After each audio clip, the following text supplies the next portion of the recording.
सुतं देवं कंसचाणूरमर्दनं देवकी परमानन्दं कृष्णौ वन्दे जगद्गुरुं श्रीकृष्णौ वन्दे जगद्गुरुं श्रीकृष्णौ वन्दे जगद्गुरुं जय श्रीकृष्ण सर्वांना. मूकं करोति वाचालं पङ्गुं लङ्घयते गिरिं यत्कृपातमहं वन्दे परमानन्दमाधवम्.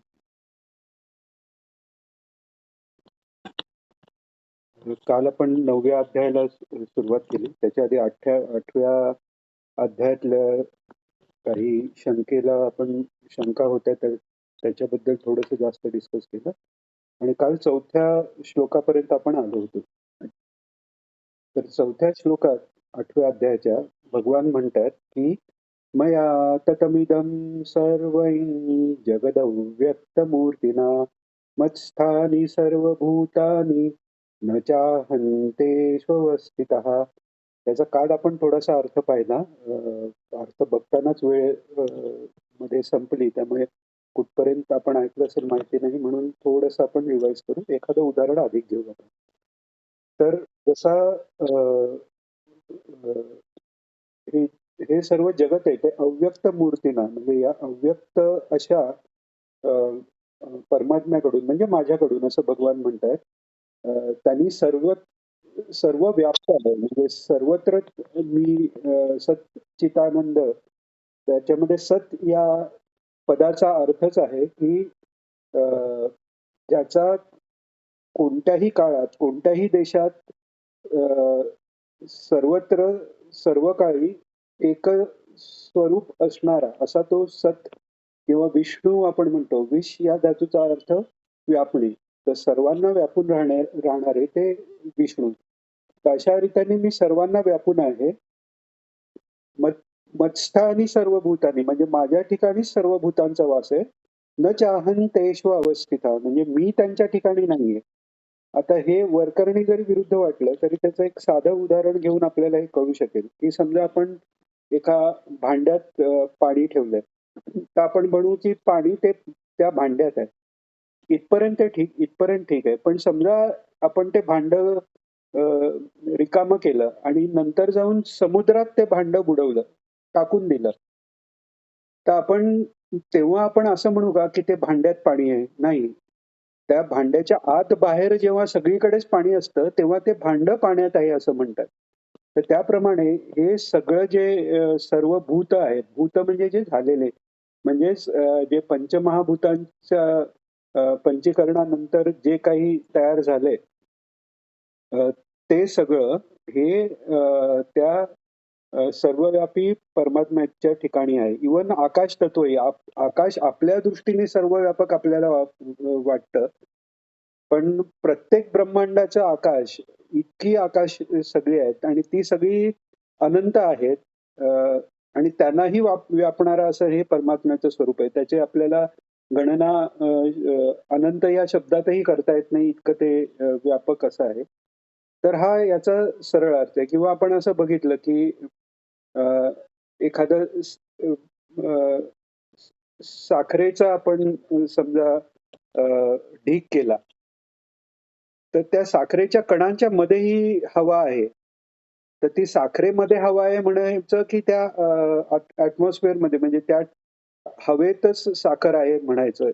हे जेव्हा कळतं तेव्हा या श्लोकाचा अर्थ आपल्याला कळतो, की सगळे जीव जे आहेत ते माझ्या आतच असल्यामुळे त्यांच्या आत मी आहे असं म्हणणं व्यवहार बरोबर नाही, असं भगवान सांगतात.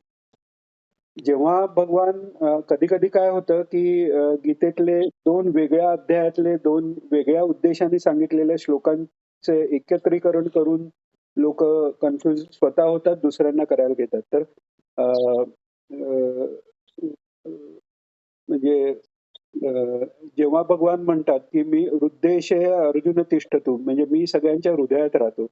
तर तिथे मी सगळ्यांच्या हृदयात राहतो याचा अर्थ आहे तिकडे माझा प्रकाश जास्त आहे. तो परमात्मा आपल्या आत, बाहेर सगळीकडे आहेच. पण त्याचा प्रकाश जो आहे किंवा आपल्याला जी त्यातली चित शक्ती जी जाणवते, ती शक्ती हृद्देश आहे. म्हणजे योग्यांचं हृदय जे आज्ञाचक्र यात जाणवते. आपण विचार करताना किंवा आपण दुसऱ्याशी बोलताना आपली अहम कुठे असतो तर आपल्याला दिसतं. मी आता पाहतोय म्हणताना आपला अहम कुठे असतो? तो इथे असतो. कधी-कधी तो भावनेच्या ह्याच्यात इथून आपल्याला जाणवतं, पण तरी अहम आपला इकडे आपल्याला तो जाणवतो. तर त्या अहमच्या मागे ते साक्षी रूपाने म्हणजे भगवान प्रत्यक्ष ब्रह्माच्या रूपाने तिथे जास्त प्रकट आहेत.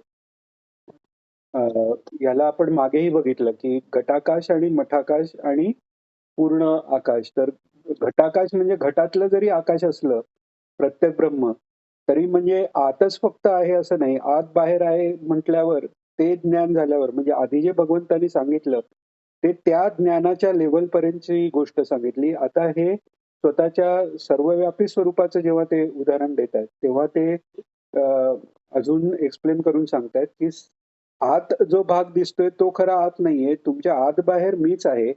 अशा ह्यानी तुम्हीच माझ्या आत आहात हे भगवान इथे समजावून देत आहेत. आता 5वा श्लोक.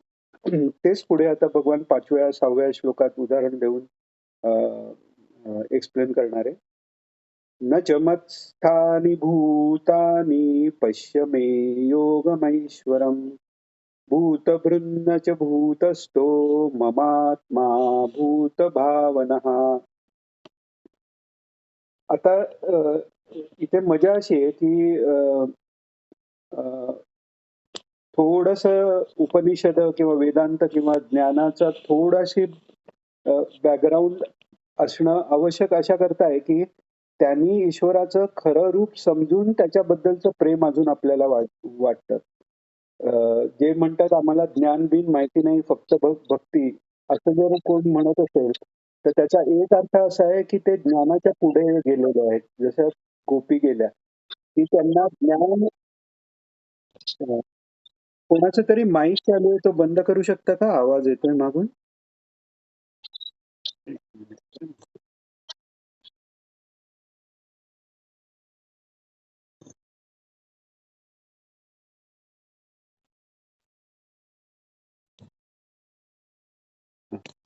तर काय आपण पाहत होतो? हां. तर थोडीशी जर ज्ञानाची म्हणजे जे म्हणतात, की ज्ञान नाही मला केवळ भक्तीने मी परमेश्वराला पाहीन. तर ती केवळ भक्ती मिळण्यासाठी ज्ञान आधी होणं आवश्यक आहे. आपण मागेही पाहिलं, की अ, परीक्षिताचा राजाचा प्रश्न होता गोपींबद्दल तेव्हा अ, जे शुकाचार्यांनी त्यांना सांगितलं आणि गोपीगीतातही जे गोपी अ, अ, अ, जे गोपींनी गोपीगीत गायलंय त्यातही आपल्याला हे दिसतं. त्या म्हणतात, "न खलु गोपिका नंदनो भवान अखिल देहीनाम अंतरात्मदूत." म्हणजे तू फक्त यशोदा गोपीचा मुलगा नाहीस, तर सगळ्या देही जे आहेत, त्या सगळ्यांचा अंतरात्मा तू आहेस. हे ज्ञान होऊन ते ज्ञान सोडून केवळ भक्ती ते त्यांना करायची आहे. तर ती पराभक्ती आहे. तर त्या लेव्हलला जे पोहोचले त्यांना हे ज्ञान नको म्हटलं तर चालेल. किंवा मग जे ज्यांना ईश्वराला पूर्ण जाणून घ्यायची खरोखरच इच्छा नाहीये आणि ज्यांना केवळ आता काय म्हणता हल्ली एक आम्ही रिलिजियस नाही आहोत, पण आम्ही स्पिरिच्युअल आहोत असं एक फॅशन निघाले, की छोटंसं काहीतरी करून किंवा जे बाह्य जो धर्म आहे त्याचं जास्त प्रदर्शन करून स्वतःची आपण आध्यात्मिक आहोत असं दाखवून स्वतःचं समाधान करायची वृत्ती झाली. काही चूक आहे त्यात म्हणत नाही. कारण देवाचं नाव न घेण्यापेक्षा ते घेणं खूपच चांगलं आहे. आणि आत्ताच्या कलियुगात इतके प्रयत्न करून त्या लेव्हलला जाणं शक्य नाही. त्यामुळे मनाचं समाधान लोकं मी ईश्वराचा भक्त आहे म्हणून घेतात हेही योग्य आहे. पण खरंच ज्याला प्रगती करायची असेल, तर ज्या ईश्वरावर तुम्ही प्रेम करताय, तो ईश्वर काय आहे हे कळलं तरी पाहिजे. गोपींना चतुर्भुज फक्त कृष्ण आहे असं नाही. त्यांना जिथे काळा रंग दिसेल तिथे कृष्ण का दिसतोय? जिथे संध्याकाळ झाली कृष्ण दिसतोय, मोरपीस दिसलं कृष्ण दिसतोय. कारण तो सर्वात्मा भूतभावना आहे, तो सर्वत्र आहे, ही जाणीव आहे. पण त्यांचं प्रेम जे आहे, ते त्या सगुण रूपाबद्दल आहे आणि ते सगुण रूप पण कसं आपण मागेही पाहिलं, की अ, रासक्रीडेच्या वेळी गोपींच्या मनात थोडासा अहंकार आला, की हा विश्वचालक परमात्मा आमच्या तालावर नाचतोय असा अहंकार झाल्यावर भगवान तिथनं अदृश्य झालेत.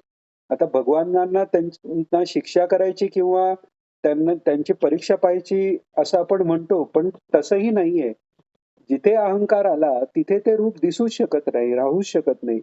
आणि श्रीकृष्ण भगवान हे पूर्ण अवतार असल्यामुळे जसं 24 कॅरेट सोनं आहे, ते त्या अवस्थेत टिकण्यासाठी त्याला बांधून ठेवायला तेवढी दृढ भक्ती अहंकाररहित असेल तरच ते रूप दिसतं. तर त्यामुळे ते अदृश्य झाले आणि मग गोपीगीत गायल्यावर अ, जे गोपींना दुःख झालंय, त्या दुःखाने त्यांचं त्या अहंकारामुळे तयार झालेलं जे प्रारब्ध आहे ते पूर्ण गेलं आणि श्रीकृष्ण भगवान चतुर्भुज विष्णू स्वरूपात प्रकट झाले. ते प्रकट झाल्यावर गोपी काय म्हणतात त्यांना, की विश्वाचा पसारा चालवण्यासाठी तुला पाहिजे ते रूप घ्यायला तू मोकळा आहेस. पण आम्हाला आम्हाला जे रूप रूपाची मोहिनी पडले, ते रूप तू आम्हाला दाखव. आम्हाला ते श्यामवर्ण अ, अ, जे मयूरपंखधारी गळ्यात वैजयंतीमाला असलेलं रूप तेच आम्हाला पाहिजे. एवढंच काय, की ते गोपी काही काही विचारतात, की गोपी द्वारकेला का गेल्या नाहीत? कारण मुकुट घातलेला कृष्ण आणि राजा कृष्ण हे त्यांना नकोच आहे. ज्याची आपल्याला खोडी काढता येईल, जो आपली खोडी काढतो तोच कृष्ण त्यांना पाहिजे. आता हा संकुचितपणा नाहीये, ही पराभक्ती आहे. ती आपल्याला कळेल पुढे. पण हे एवढं सांगायचं कारण असं, की गीतेतील आपण गीता किंवा कोणतंही पुराण वाङ्मय आहे किंवा वेदात जिथे कुठे आपल्याला वाटतं, की इथे कॉन्ट्राडिक्शन आहे, तिथेच समजावं, की तिथे आपल्याला काहीतरी कळायला कमी पडले. असे ज्ञानी महात्मे त्यांच्याकडे जाऊन आपण त्यांच्या किंवा त्यांच्या अ, जे वाङ्मय आहे, त्यांचे जे शब्द आहेत, त्याचा अभ्यास करून आपल्या मनाची जे ला संशय आहे, तो आपण दूर करू शकतो. जसं हे कृष्ण रूपाच्या बाबतीत, तसं अ, मागेही आपण पाहिलं समर्थ रामदास स्वामी अ, पांडुरंगाच्या दर्शनाला गेले आणि तिथे दर्शनाला गेल्यावर ते काय म्हणतायत, "इथे उभा का श्रीरामा मनमोहन मेघश्यामा" आणि मग ते पुढे म्हणतायत, की "तू हात कमरेवर ठेवून काय बसलाय? इथे सगळे एवढे यवनांचं हे चाललंय आणि तुझं धनुष्यबाण सोडून नुसता कमरेवर हात धरून काय बसलायस?" आणि मग म्हणजे अ, याचा अर्थ त्यांना श्रीकृष्णावर श्रद्धा नाहीये, रामावर श्रद्धा आहे असं नाही. श्रीकृष्ण आणि राम एकच आहेत ही इतकी बुद्धी आहे, की तू आता रामा ह्या रूपात तू हे हे काय करतोयस? कमरेवर हात ठेवून उभं राहायची ही वेळ नाहीये, ही धनुष्य धरायची वेळ आहे. इतके ते प्रेमाने सांगू शकतात किंवा भगवान हनुमंताचंही उदाहरण आहे. महाभारत युद्धाच्या पूर्वी जेव्हा हनुमंतांना श्रीकृष्णांना बोलवायचं होतं, की अर्जुनाच्या रथाचे संरक्षणाकरता, त्याच्या ध्वजाच्या संरक्षणाकरता हनुमंत स्वतः राहावेत ध्वज घेऊन हे त्यांना वाटत होतं. हनुमंताला आधी निरोप पाठवला. श्रीकृष्ण बोलवतायत. ते म्हणाले, "मी कोण श्रीकृष्ण वगैरे जाणत नाही. मी फक्त एक प्रभू राम जाणतो." मग पुन्हा निरोप पाठवण्यात आला, की श्रीकृष्ण म्हणतात, की त्यांना सांग, की प्रभू रामचंद्र बोलवतायत. अ, आणि मग ते त्यांना म्हणजे थोडक्यात हे सांगतो. पुढे मग ते रामाच्या वेशात जेव्हा आले, तेव्हाच हनुमंतांना समाधान झालं. तर ठराविक जे रूप आहे आपल्या सनातन धर्माचं वैशिष्ट्यच हे आहे, की कोणत्याही रूपाने भजा. पण ते भजताना ते जे रूप आहे ते सर्वांतर्यामी आहे, सर्वव्यापक आहे. ही भावना ठेवून जर तुम्ही भजलत, तरच तुम्ही अ, अ, त्या अवस्थेपर्यंत जाऊ शकता. जसा 8व्या अध्यायाच्या शेवटचा श्लोक आपण पाहिला, की तो योगी पुरुष या रहस्याला म्हणजे राजगुह्य योगाला तत्वता जेव्हा जाणतो, तेव्हा मग तो यज्ञ, तप, दान ह्या सगळ्या विधींच्या पलीकडे गेतो. म्हणजे पराभक्तीला तो पोचला. जशा गोपी आहेत किंवा संत महात्मे आहेत तसं. आता अ, अ, 5व्या श्लोकात भगवान सांगतायत, की अ, 4थ्या श्लोकात त्यांनी सांगितले, की हे सगळे जे जगत जगदव्यक्त मूर्तीने मी सर्व जगाला व्यापून राहिलेलो आहे अव्यक्त मूर्तीने आणि मत्स्थानी सर्व भूतानी हे 4थ्यात सांगितलं. आता 5व्यात ते म्हणतायत नचमस्तानी भूतानी. आता हे काय आहे? तर 4थ्यात सांगतायत की मस्तानी सर्व भूतानी. आता म्हणतायत नचमत्स्थानी भूतानी. मग याचा अर्थ काय लावायचा? तर याचा अर्थ असा आहे की आपण पुन्हा पुन्हा एक उदाहरण घेतो की रज्जू सर्प, की रज्जूच्या ठिकाणी सर्प भासला, तो भास आहे. खरंच त्या रज्जूवर सर्प आहे का? किंवा त्या ठिकाणी सर्प आहे का? नाही. तर त्यामुळे ही भूतं माझ्या ठिकाणी आहेत, भास मात्र आहेत. खरं त्यांचं अस्तित्व नाही. म्हणजे कारण सच्चिदानंद रूप परब्रह्म परमात्मा आहे. त्याच्यात अ, विजातीय भेद नाही. म्हणजे त्याच्याशिवाय जसं आपण म्हणतो, की प्राणी आहेत आणि वनस्पती आहेत. त्याच्यात विजातीय भेद आहे किंवा सजातीय भेद नाही. माणसा-माणसात अ, एकच जाती मनुष्य जातीत भेद आहेत. तसा परमेश्वरात भेद नाहीत आणि स्वगतही भेद नाहीत. म्हणजे माणूस म्हटलं तरी त्याचा हाताच्या प्रॉपर्टी वेगळ्या, तोंडाच्या, डोळ्यांनी, हाताने आपण बघू शकत नाही, डोळ्यांनी वस्तू पकडू शकत नाही. म्हणजे स्वगत पण भेद या मायेच्या राज्यात आहेत. तसं ईश्वरात नाहीत. त्यामुळे ईश्वराच्या ठिकाणी मायेची कल्पना करताही येत नाही. मात्र ती भासते. म्हणूनच ह्या दोन्हीचा अर्थ लावायचा. याच्याकरता वेदांतात माया सतही नाही आणि असतही नाही असं हे दोन्ही म्हटलेलं आहे. मग मग हे कॉन्ट्राडिक्टरी आहे का? तर नाही. कारण जसं आपण मागे एक उदाहरण घेतलं, की टीव्हीवर आपण एखादा आपल्या आवडता व्यक्तीची मुलाखत पाहतोय आणि आपण कोणीतरी आपल्याला विचारलं, "ते मुलाखत तुम्ही पाहिली का?" आपण हो म्हणतो. आता खरोखर आपण तिथे मुलाखत पाहायला गेलेलोच नसतो. आपल्या टीव्हीवर जे दिसतंय, ते ते टीव्हीच्या स्क्रीनमध्ये अ, जे असंख्य लाईट्स आहेत, मेगापिक्सेल म्हणतो. मेगापिक्सेल म्हणजे 10^6 म्हणजे काय म्हणतात त्याला 10,00,000 पिक्सेल्स म्हणजे 10,00,000 अ, अ, अ, छोटे दिवे एक मेगापिक्सेलमध्ये असतात. असे कितीतरी मेगापिक्सेलची ती स्क्रीन असते. तर तो प्रत्येक दिवा आहे, तो त्या दिव्याच्या लाईटवर बाकी ह्या चित्रणाचं ते प्रोजेक्ट किंवा आपण पिक्चरचं प्रोजेक्शन पाहतो. तर जो प्रकाश आहे, त्या प्रकाशाच्या साहाय्याने त्या फिल्ममधले वेगवेगळे कलर आपल्याला दिसतायत. पण त्या प्रकाशावर ते कलर आहेत का? तर प्रकाश तर त्याच्यापेक्षा वेगळाच आहे. किंवा आकाशाचं उदाहरण ते पुढच्या श्लोकात ते आकाशाचं उदाहरण देईल, की आकाशात अ, ठीक आहे ते आपण 6व्या ह्याच्याबरोबर ते उदाहरण घेऊ आधीच घेण्याच्या ऐवजी. तर अ, अशा प्रकारे समजा एखाद्या आपण ढगात हे पाहतो. कधी-कधी आकार येतात. पक्षाचे आकार येतात, कधी अ, अश्वाचे आकार येतात. आता एखाद्याला ते खरा वाटला तर त्या वायूवर घोडा खरोखर आहे असं त्याला वाटेल. तसंच आपल्याला हे जग खरं वाटतंय. पण खरं ते अस्तित्वातच नाहीये. म्हणून 4थ्या याच्यात तिथपर्यंत आधी बुद्धी आणली, की जे काही अस्तित्वात आहे जोपर्यंत वाटतंय, तोपर्यंत ते भगवंतावर अधिष्ठित आहे.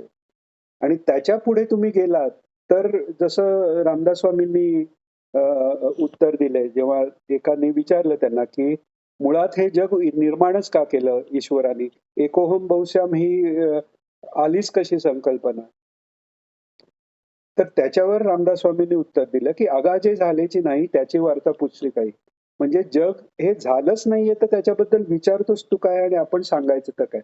म्हणूनच ही माया जी आहे त्याला अनिर्वचनीय म्हणाले. ती सत ही म्हणूनही सांगता येत नाही, कारण ती त्रिकालाबाधित नाही. सगळ्या काळात जे तसंच राहतं त्याला सत्य म्हणतात, सत. आणि असत म्हणावी, खोटी म्हणावी तर ती दिसते आहे. म्हणून त्याला अनिर्वचनीय म्हणतात. तर तसा विचार केला तर ती भूत माझ्यावर अधिष्ठित आहेत आणि माझ्यावर अधिष्ठित नाहीत. या दोन्ही गोष्टी खऱ्याही आहेत आणि खऱ्या नाहीतही अशी ती अनिर्वचनीय मायेची संकल्पना वेदांत शास्त्रात आलेली आहे. आता 6व्या ह्याच्यात ते उदाहरण मी मगाशी म्हटलं ते उदाहरण भगवान सांगतायत. यथाकाशस्थितो नित्यमु वायुः सर्वत्र गो महान् तथा सर्वाणि भूतानि मत्स्थानीत्युपधारय. आता भगवान सांगतायत की जसं वायू म्हणजे आकाशात असं आहे की आपल्याला हे माहित आहे की प्रलयाच्या वेळेला जे पृथ्वी तत्व आहे ते आप तत्वात पृथ्वी आणि आप हे आप तत्वात झाल्यावर मग आप हे वायू मग ते तेज आणि मग आकाश असं एक खालच्या लेवलची भूत वरच्या लेवलच्या भूतात विलीन होत जातात. तसं सृष्टी निर्माण होताना सर्व पंचमहाभूतातलं आकाश तत्व पहिल्यांदा बनतं. नंतर वायू तत्व म्हणजे सूक्ष्माती सूक्ष्म जो पुरुष आहे त्याला प्रकृतीच्या द्वाराने स्थूल रूप येतानाच्या या स्टेप्स आहेत. पहिल्यांदा आकाश तत्व तयार म्हणजे महत्तत्व तयार येतं मूळ माया. त्याच्यानंतर महत्तत्व हे विराट स्वरूपाची बुद्धी झाली. मग अहंकार आला आणि मग त्रिगुण आले. त्रिगुणातनं पंचमहाभूत होतात. पंचमहाभूतात 25% भाग दुसऱ्या भूतात मिसळून असा पंचीकरण होऊन जी पंचमहाभूतात होतात त्यांनी सृष्टी तयार होते. तर म्हणजे काय तर आकाशातनं वायू तयार झाला. पण आता आकाशातनं वायू इकडून तिकडे जातो तेव्हा तो त्याचा आकाशाशी काही संबंध खरा आहे का? काहीच नाही. आपण असं म्हणतो का किंवा पाऊस पडला समजा की खूप पाऊस पडला आणि आता आकाशही भिजले.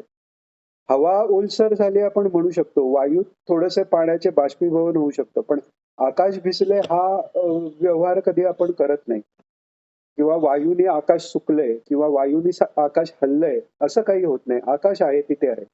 तसंच तेच भगवान इथे सांगतात की आकाशापासून उत्पन्न होणारा सर्वत्र फिरणारा महान वायू, महान म्हणजे व्यापक सर्व बऱ्याच ठिकाणी तो व्यापलेला असा वायू आहे आणि तो इकडे तिकडे फिरतोही आहे. तो कितीही फिरला तरी तो आकाशाच्या आतच राहतो आणि आकाशात त्यांनी काही फरक पडत नाही. तसंच माझ्या अ, अ, माझ्यातनं जी निर्माण झालेली भूत आहेत म्हणजे हा भासच आहे पण हा भास माझ्यातनं निर्माण झालेला आहे. ती माझ्याच आधाराने राहतात. माझ्याच आधाराने सगळे व्यवहार करतात. पण तरी माझा त्यांच्याशी काही संबंध राहत नाही. हे भगवान सांगतात. आता हे कुठपर्यंत राहतं हे आता 7व्या श्लोकात सांगणार आहेत भगवान. आता भगवान सांगतायत सर्वभूतानि कौन्तेय प्रकृतिं यान्ति मामिकाम् कल्पक्षये पुनस्तानि कल्पादो विसृजाम्यहम्. आता ही जी भूत सगळी तयार झाली ही उत्पन्न कधी होतात आणि नाश कधी होतो तर जेव्हा हे कल्प म्हणजे जेव्हा ब्रह्मदेवांच्या म्हणजे या सृष्टीचा पूर्ण विनाश होतो. ब्रह्मदेवांचं आयुष्य जेव्हा संपतं तेव्हा ही सगळी भूत प्रकृतीत विलीन होतात. प्रकृतीत परब्रह्मात विलीन होते. पण इव्हन ब्रह्मदेवाच्या एक दिवस जेव्हा संपतो तर त्यावेळीही प्रलय होतो तेव्हा ती प्रकृतीत विलीन होतात. तेव्हा प्रकृती विलीन होत नाहीत. त्या प्रकृतीत सगळे जीव सुप्त रूपाने राहतात. आणि मग पुन्हा ब्रह्मदेव जागे होतात. तेव्हा ती सुप्त रूपात असलेली जी जीव आहेत ते त्यांच्या संस्काराप्रमाणे ते स्थूलदेह आकर्षित करतात आणि ते स्थूलदेह मिळवण्यासाठी त्या प्रकारचे म्हणजे स्वेदज, उद्भिज, अंडज, जारज त्या कोणत्या ज्या योनीत त्यांना जायचंय त्या योनीत ते त्याच्या संस्काराप्रमाणे ते जातात. तर आता इथे पण भगवान मी उत्पन्न करतो असं जे म्हणतायत की कल्पाच्या शेवटी सगळी भूते माझ्या प्रकृतीत विलीन होतात आणि कल्पाच्या आरंभी मी त्यांना उत्पन्न करतो. तर आता इथेही तो सांगण्यापुरता व्यवहार भगवंतांना करायला लागतो कारण एखाद्या जर भगवान एखाद्याला अधम योनी देतोय आणि एखाद्याला चांगली योनी देतोय, तर भगवान हे पार्शॅलिटी करतायत असं म्हणण्यासारखं होईल. तर भगवान हे एका विजेसारखे आहेत. म्हणजे त्या विजेनी आपण पाहतो, की इलेक्ट्रिसिटीनी फ्रीजही चालतो. म्हणजे थंड एखाद्या वस्तूला करण्याची शक्ती ही त्या विजेतनं पुढे जाते किंवा एखाद्या पाणी गरम करायची शक्ती त्या विजेतनी. तर त्या विजेनी होतं काय हे त्या उपकरणावर अवलंबून राहतं. तसं प्रत्येक जीवाचं कर्म आणि काल यांची सांगड घालून भगवंत त्याप्रमाणे ते जन्म त्यांना देतो असं म्हणण्यापेक्षा ती वेदांच्या निमित्ताने ती जी भगवानने धर्म म्हणजे काय? धर्म आपण मागेही पाहिलं. धर्म म्हणजे काही अमुक एक संघटना किंवा असे नियमावली असं नाहीये. धर्म याचा अर्थ आहे, की प्रकृती आपली. म्हणजे पाण्याचा गुणधर्म वाहणे. तेव्हा आपण जो गुणधर्म म्हणतो तसा धर्म. तर धर्म म्हणजे जसा-जसा आपला गुणधर्म आहे त्याच्याप्रमाणे आपल्याला कसं-कसं वागणलं पाहिजे, हे ज्यात सांगितलंय तो आपला सनातन धर्म आहे. तो काही कोणी स्थापन केलेला धर्म नाही. तर त्यामुळे ती जी कर्म जशी घडतात, त्या कर्माचं जसं-जसं फळ मिळतं हे त्या धर्माप्रमाणे आपोआप मिळत राहतं. मी ह्याला असा जन्म देतोय असा भगवंताला अहंकार नाही किंवा काहीही नाही. त्यामुळे विजेच्या उदाहरणाप्रमाणे त्या विजेला कोणाला मी गार करायचे किंवा गरम करायचे किंवा जाळून टाकायचे हा विजेचा उद्देशच नाही. ज्याच्या त्याच्या कर्माने तशा गोष्टी त्या होत राहतात. पण व्यवहार करण्याकरता म्हणून हे म्हणावं लागतं, की मी उत्पन्न करतो. आता हे का म्हणावं लागतं? तर ते सांगतायत 8व्या श्लोकात.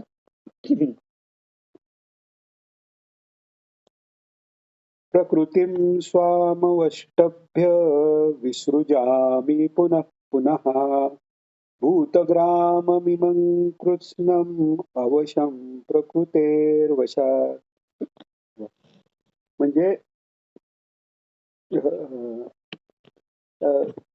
कसं आहे एखाद्या गोष्टी सगळीच एकदम सांगितली तर गोंधळ उडण्याची शक्यता आहे. मागे आपण वेदांच्या बद्दल एक सांगितलं, की वेद हे नेती-नेती असं म्हणून दर्शक फक्त आहेत. तो पूर्ण अनुभव वेद शब्दांद्वारे फक्त शाखाचंद्र न्यायाप्रमाणे आपल्याला तिथपर्यंत नेऊन ठेवतात. त्याच्या पुढे जो साक्षात्कार आहे, तो ज्याचा त्याला व्हावा लागतो. शाखाचंद्र न्याय म्हणजे आपण बघितलं, की चंद्र कुठे आहे? तर ते पहिल्यांदा आपण त्या अमुक दिशेला पहा. तिकडे तुम्हाला झाड दिसते का? हो दिसते. मग ती झाडाची ती त्या बाजूची फांदी दिसते का? दिसते. आता त्या फांदीच्या वर जो गोल दिसतोय चमकता तो चंद्र आहे. तर इथे झाडाची फांदी म्हणजे चंद्र नाहीये, पण तिथपर्यंत न्यायला लागतं.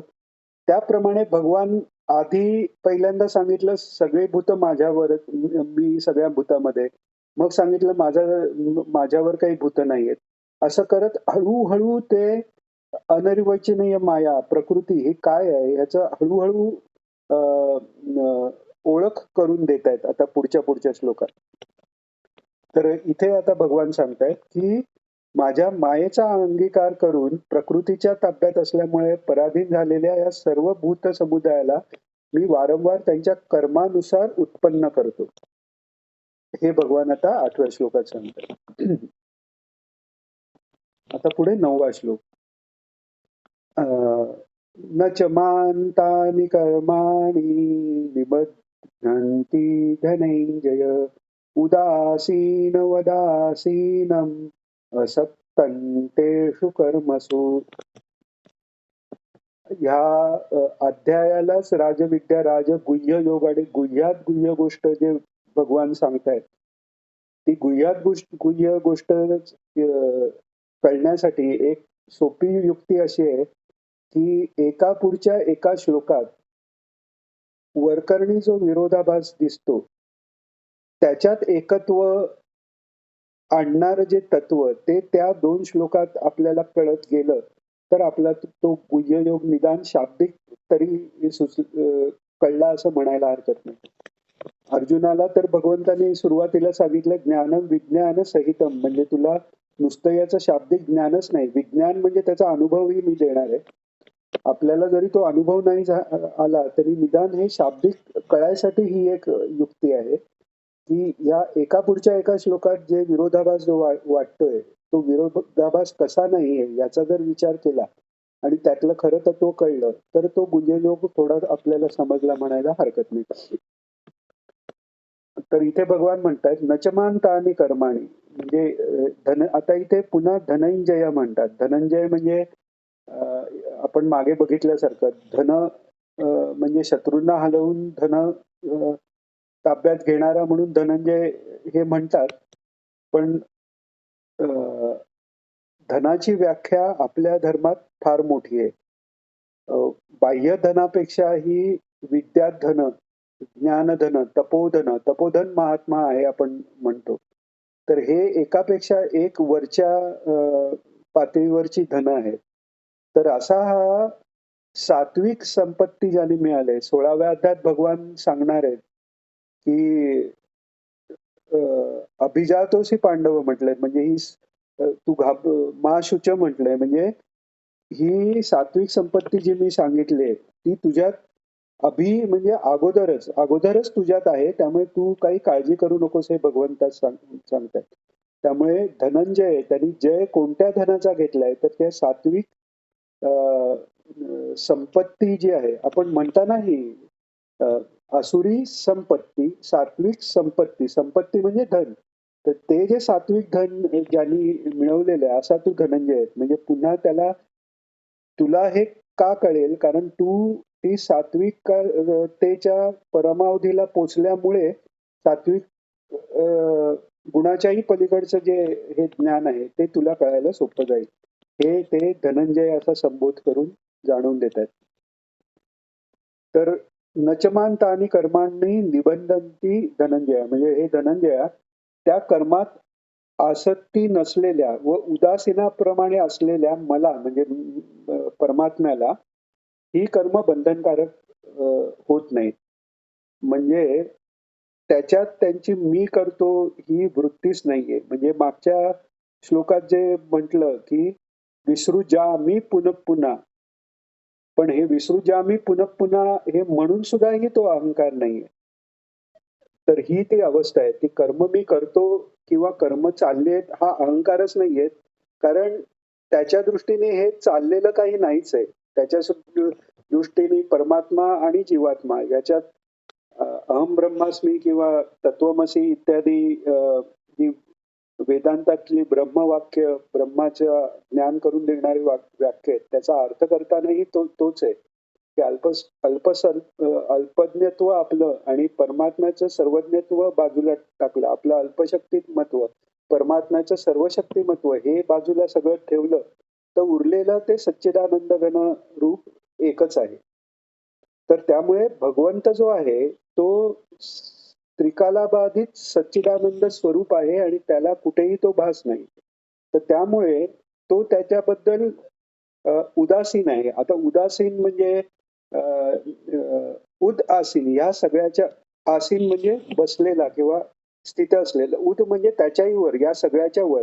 आपल्या मराठीत काही काही शब्दांचे अर्थाच्या वेगळ्या शेड्स केल्या जातात. उदासीन म्हणजे आपण निराश किंवा असं धरतो की ज्याला नैराश्य आलंय, किंवा इव्हन निराशा ही पण निगेटिव्ह धरली जाते. निराशा ही संस्कृतमध्ये ही खूप वरची अवस्था आहे. असं भगवान दत्तात्रयांनी पिंगला वेशेला तिच्या निराशा हा गुण घेण्यासाठी, निराशा म्हणजे कोणत्याही भौतिक पदार्थाबद्दल काहीही त्यातनं सुख मिळवायची आशा सोडणं ही खरी निराशा आहे. तर तसं हे उदासीन म्हणजे या सगळ्यापेक्षा तो परमात्मा वरच्या लेवलला वर आहे आणि त्या कर्मात माझा काही कर्तृत्व भाव नसल्यामुळे माझा त्याच्याशी काही संबंध नाही आणि मला बंध करत नाही. याचाच अर्थ असा आहे की कर्माच्या बंधानी देह होतो आणि कर्मबंध कशाने होतो तर मी आणि माझं यानी कर्मबंध होतो, ते भगवंताला नाहीच. म्हणूनच अहम ब्रह्मास्मी इथपर्यंत पोचलेला जरी महात्मा असला तरी त्याच्याही पेक्षा पुढचे जे संत महात्मे जे आहेत पराभक्तीला पोचलेले, ते वासुदेव सर्वम इति समहात्मा दुर्लभा भगवंत सांगतायत की तिथे वासुदेव सर्वम म्हटले, तिथे मी म्हणण्या इतकाही राहिला नाही. मी ब्रह्म म्हणतानाही जो अहंकाराचा लेश राहतो तोही राहिला नाही. तर हा तर आपण साक्षात परमेश्वर बद्दलच स्वतः ते सांगतायत. त्यामुळे तो या सगळ्या बाबतीत उदासीन आहे. मग हे कसं काय? तर आधी मी उत्पन्न केली म्हटली, आता म्हटलं माझा त्याचा काही संबंध नाही म्हणतायत. हे कसं काय? तर हे सांगण्यासाठी 10व्या श्लोकात भगवंत हे एक्सप्लेन करतात प्रकृतीचा त्यातला रोल. 10वा श्लोक घेऊन आपण थांबूया. 19 म्हणजे 7:52 झालेले. मय्याध्यक्षेण प्रकृती सूयते सचराचरम हेतुनानेन कौन्तेय जगद्वी परिवर्तते. मय्याध्यक्षेण प्रकृती म्हणजे माझ्या अध्यक्षतेखाली ही प्रकृती जी आहे ती सूयते म्हणजे उत्पन्न करते. सचराचरम म्हणजे या चर अचरासहित सगळं जग आहे ते ती उत्पन्न करते. आणि हेतुनानेन म्हणजे या कारणाने हे संसार चक्र फिरत राहतं. म्हणजे ही प्रकृती ही आहे ही म्हणजे भगवंताची विद्यामाया आणि अविद्यामाया. विद्यामाया जी आहे ती या सर्व जगातल्या विषयांपासून आपल्याला बाजूला नेऊन साक्षात कुंडलिनी अंतर्मुख होते तेव्हा ती विद्यामाया आपल्याला आपल्या स्वस्वरूपापर्यंत किंवा परब्रह्मापर्यंत किंवा श्रीकृष्णापर्यंत आपल्याला पोहोचवतात. आणि अविद्यामाया जी आहे ती या ईश्वर स्वरूपाच्या अगदी भिन्न रूप दाखवते. तर ईश्वर सत आहे तसं म्हणून हे संसार आहे ते त्याच्या भिन्न म्हणजे परिवर्तनशील आहे. त्याच्यात प्रत्येक क्षणाला प्रत्येक क्षणार्धात किंवा इव्हन क्षणाच्या अगदी छोट्या भागातही परिवर्तन होत आहे. आपण एका क्षणापूर्वी आपण जे आहोत ते आत्ता आपण नाही आहोत. कारण हे होताना जो आपण अनुभव घेतोय, आत्ता आपण गीतेचा अभ्यास करतोय किंवा आपण जो श्वास घेतोय किंवा आपल्याला जो आत्ताच्या आजूबाजूच्या परिस्थितीने जे काही आपल्यात संस्कार होत आहेत त्यातनं मी एका क्षणाच्या आधीचा मी आणि आत्ताचा मी जे आत्ता आपण आपल्याला मी समजतो त्याच्यात फरक पडलेला वाटतो. म्हणजे बुद्धी बदलते, मन बदलते. साधं एक आपण उदाहरण गेलं. तुम्ही कोण विचारल्यावर आपण आपलं पटकन नाव सांगतो. तर आपल्या स्वतःच्या बारशाच्या आधी जर आपण होतो म्हणजे आपल्या नावापेक्षा आपण वेगळं कोणतरी आहोत. तर ते कोण आहोत हे आपण पटकन सांगू शकत नाही. भगवंतांना रामचंद्रांनी जेव्हा हनुमंतांना विचारलास की तू कोण आहेस, तेव्हा हनुमंतांनी जे उत्तर दिले ते खूप विचार करण्यासारखं उत्तर दिलंय. ते म्हणतात जीव बुद्धे दासोह. म्हणजे जीवबुद्धीने या शरीराच्या ह्यानी मी तुमचा दास आहे. अध्यात्म बुद्धे हे तदंशकम म्हणजे तुझा मी अंश आहे. त्याच्याही वरची अवस्था म्हणजे ज्ञानरूपे त्वामहम म्हणतात ते. म्हणजे ज्ञानरूपाने जर पाहिलं तर तूच मी आहेस. म्हणजे जे खरे